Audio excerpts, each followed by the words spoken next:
Variety pets సిటీనే hot spot. పూర్తి వివరాలకు చదవండి రేపటి సాక్షి హైదరాబాద్ ఎడిషన్. నాలుక మడతెట్టడంలో ఆయనకు మించిన వారు మరొకరు లేరు. ఊసరవెల్లి రంగులు మార్చినట్టు ఆయన మాటలు ఇట్టే మార్చేస్తారు. ఇది జగమెరిగిన సత్యం.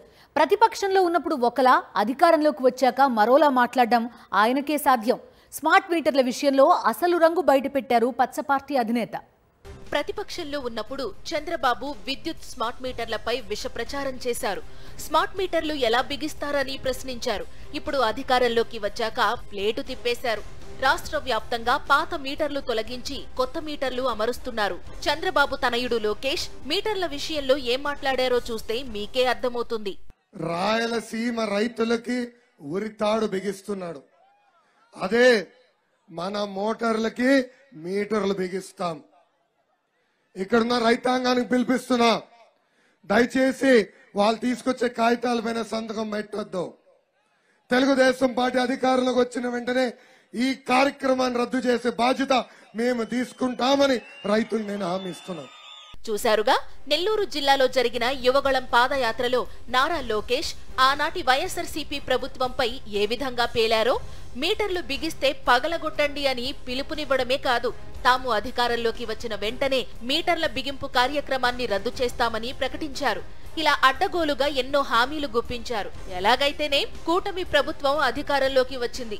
6 నెలలు గడిచాయి. కానీ మీటర్ల బిగింపుపై మాత్రం యూటర్న్ తీసుకుంది చంద్రబాబు సర్కార్. అంతేకాదు, ఆనాడు వైఎస్ఆర్సీపీ ప్రభుత్వంపై చంద్రబాబు తన అనుకూల మీడియాతో అబద్ధాలు ప్రచారం చేయించారు. స్మార్ట్ మీటర్లతో కరెంటు బిల్లులు అధికంగా వస్తాయంటూ కట్టుకథలు రాయించారు. స్మార్ట్ మీటర్ల కాన్సెప్ట్ కేంద్ర ప్రభుత్వానిదే అయినప్పటికీ చంద్రబాబు విషం చిమ్మారు. ఆనాడు కేంద్ర ప్రభుత్వం 2025 కల్లా దేశవ్యాప్తంగా అన్ని సర్వీసులకు స్మార్ట్ మీటర్లు అమర్చాలని గడువు విధించింది. దీనిలో భాగంగానే ఏపీలో కూడా స్మార్ట్ మీటర్లు అమరిక ప్రారంభమవగా చంద్రబాబు ప్రజలను తప్పుదోవ పట్టించారు. ఏదో అన్యాయం జరిగిపోతుందంటూ ఎల్లో బ్యాచ్ తో విష ప్రచారం చేసిన బాబు ఇప్పుడు మాత్రం స్మార్ట్ మీటర్లు బిగింపు కొనసాగించేస్తున్నారంటే ఏ స్థాయికి దిగజారుడు రాజకీయాలు చేశారో ఇట్టే అర్థమవుతోంది. స్మార్ట్ మీటర్లను వ్యతిరేకిస్తున్న ఈ వామపక్ష పార్టీలు గత ప్రభుత్వాన్ని విమర్శించి ఇప్పుడు ఎలా స్మార్ట్ మీటర్లు వేయిస్తున్నారని ప్రశ్నించారు సిపిఎం రాష్ట్ర కార్యదర్శి శ్రీనివాసరావు. గతంలో తీవ్రంగా విమర్శించిన మీరు ఇప్పుడు స్మార్ట్ మీటర్లు అమరుస్తుంటే ఏం చేస్తున్నారని చంద్రబాబును నిలదీశారు. ఇలాంటి చిత్తశుద్ధి లేని మాటలు చంద్రబాబు టీంకు అలవాటేనంటూ మండిపడ్డారు సిపిఎం నేత.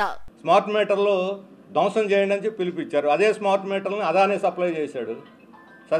షిరిడి సాయి కంపెనీ సప్లై చేసింది.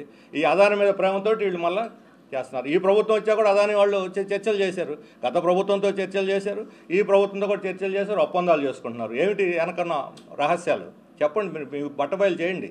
అదానితో జరిగిన చర్చలు ఏమిటి బట్టబయలు చేయండి. అందుకని ఈ సెకీతో జరిగిన ఒప్పందాలు, ఈ ట్రూ అప్ ఛార్జీలు, స్మార్ట్ మీటర్లు అన్ని రద్దు చేసుకుంటే అదాని అవినీతికి అడ్డుకట్టబడుద్ది.